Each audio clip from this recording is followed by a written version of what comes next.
मुख्यमंत्री शिवराज सिंह चौहान ने राजधानी भोपाल में मीडिया से चर्चा करते हुए जहां एक बार फिर लाडली बहना योजना को एक सामाजिक क्रांति बताया, तो वहीं स्कूली बच्चों को अलग ड्रेस पहनने के लिए बाध्य करने वाले संचालकों पर सख्त कार्यवाही करने की चेतावनी भी दी है। तो वहीं पूर्व सीएम कमलनाथ के मंदसौर दौरे पर भी जमकर निशाना साधा है।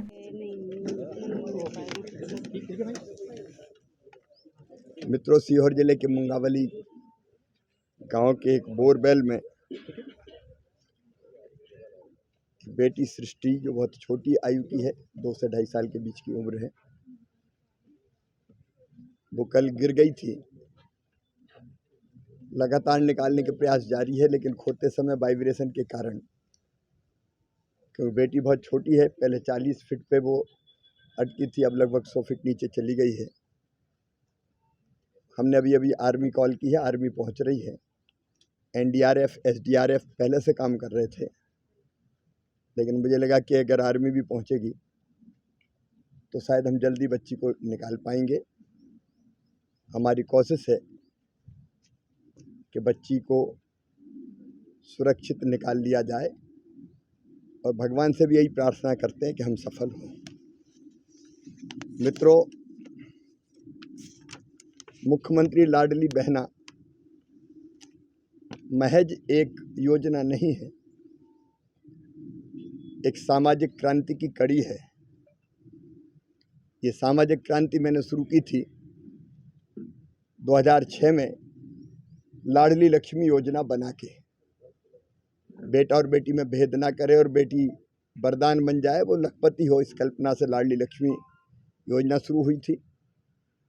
इसको और बढ़ाया हमने। स्थानीय निकायों के चुनाव में 50% रिजर्वेशन बहन और बेटियों को देके उनको राजनीतिक प्रतिनिधित्व दिया, और उसी का परिणाम है आज बड़ी संख्या में मेयर हो, नगर पालिका अध्यक्ष हो, जिला पंचायत, जनपद, अलग अलग पदों पर सरपंच, पार्षद बहनें चुन के आ रही हैं और स्थानीय सरकारें चला रही हैं।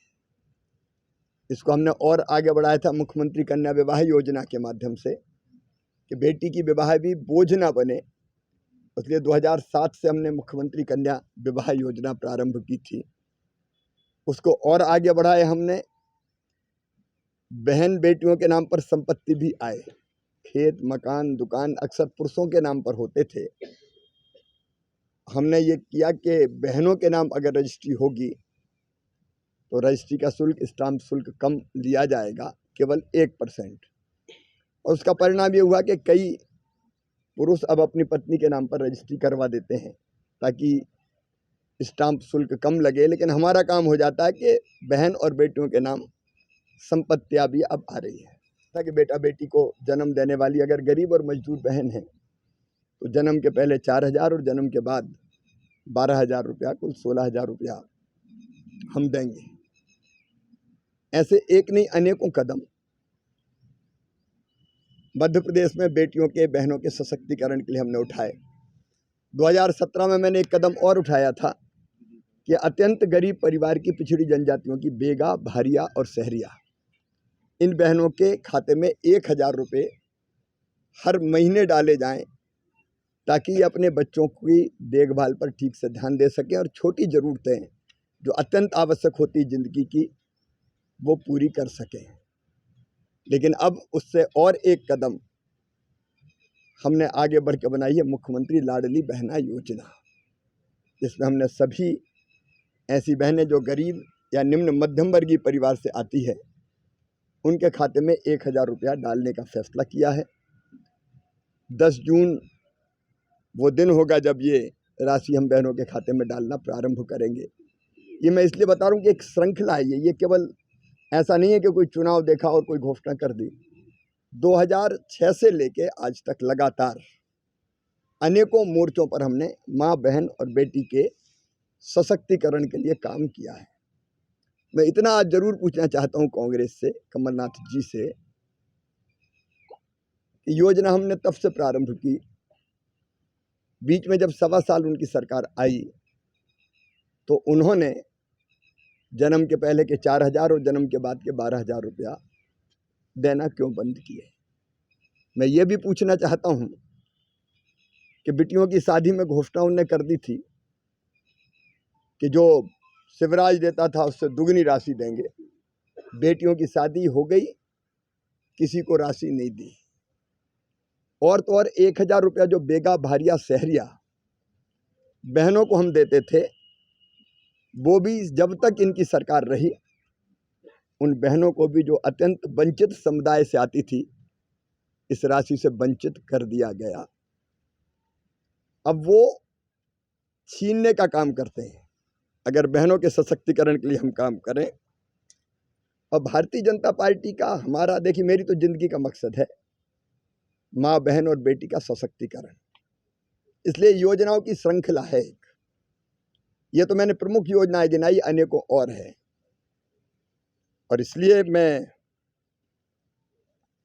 तो प्रसन्न हूं इस बात से कि एक सामाजिक क्रांति हो रही है। सेक्स रेशियो अब बदल रहा है मध्य प्रदेश में। आप आज जो स्टडीज हुई हैं, पहले 912 बेटियां पैदा होती थी 1000 बेटों पे, अब 956 पैदा हो रही है।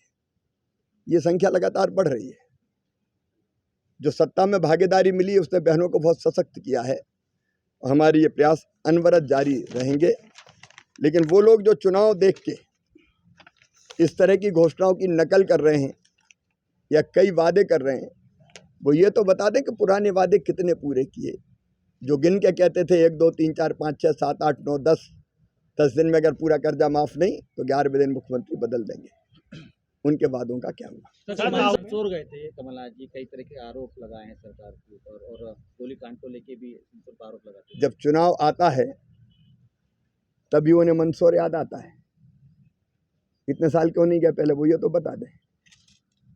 मौतों पर राजनीतिक रोटियां सेकना ये कांग्रेस का ही सगल रहा है। चुनाव आए तो चल दो। अब तक क्यों नहीं गए पेपलिया? दमोह के गंगा जमुना स्कूल में जिस तरह की सारी बातें, मैंने जांच के निर्देश दिए हैं, उच्च स्तरीय जांच होगी। एक बात साफ है, कोई भी बेटी को या बच्चों को अलग ड्रेस पहनने के लिए या बांधने के लिए, चाहे वो हिजाब हो बाकी चीज हो, बाध्य नहीं कर सकता। हम कठोरतम कार्रवाई करेंगे। मेरी जांच की रिपोर्ट आने दीजिए, जो सच है उसके आधार पर कार्रवाई। आदिवासी वर्ग को साधने का प्रयास कर रही है। 9 तारीख को बिरसा मुंडा जयंती भी मनाएगी। कांग्रेस केवल चुनाव में साधने की कोशिश करती है। हमने जनजातीय गौरव दिवस कब से मनाना शुरू किया? 15 नवंबर को जनजातीय गौरव दिवस मनाते हैं। कांग्रेस ने कभी पेशा एक्ट लागू नहीं किया। ये पेशा की बात करते रहे। हमने पेशा जमीन पे उतारा है, और आज कई ग्राम सभाएं तेंदुपत्ता खुद तोड़ रही है।